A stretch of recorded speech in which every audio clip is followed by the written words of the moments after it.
এই চ্যানেলে সম্প্রচারিত সকল খবরই সচেতনতামূলক এবং শিক্ষণীয়, কোনো কিছুই প্রভাবিত নয়। সাত সকালে মাটি ভর্তি ডাম্পার গাড়ির ধাক্কায় মৃত্যু হলো ট্রাক্টরে বসে থাকা এক ব্যক্তির।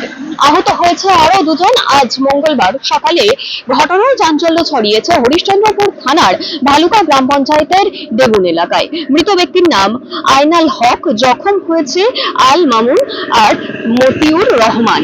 তাদের সকলেরই বাড়ি মশলাদহ গ্রাম পঞ্চায়েতের মোহন্তপুর এলাকায়।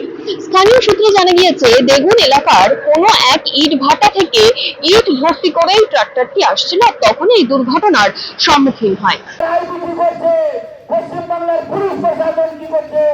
এত ভুয়ো অফিসার।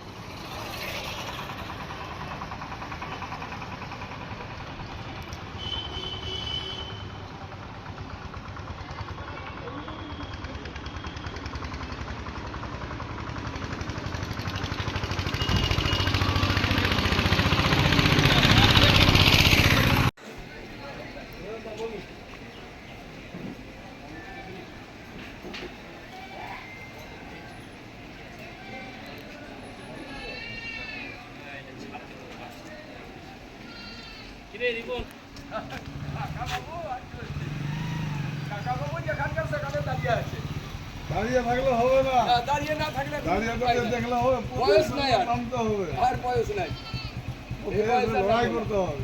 অক্সিজেন তো দিবেন, অক্সিজেন দিবেন, এইটা কর ওইটা কর, ইন্টারনাল অক্সিজেন চলছে। বলুন তো আমাদের প্রত্যেক লড়াই আন্দোলনে খরচ করে করে করে করে করে করে করে নিজের খালি করে দিলাম।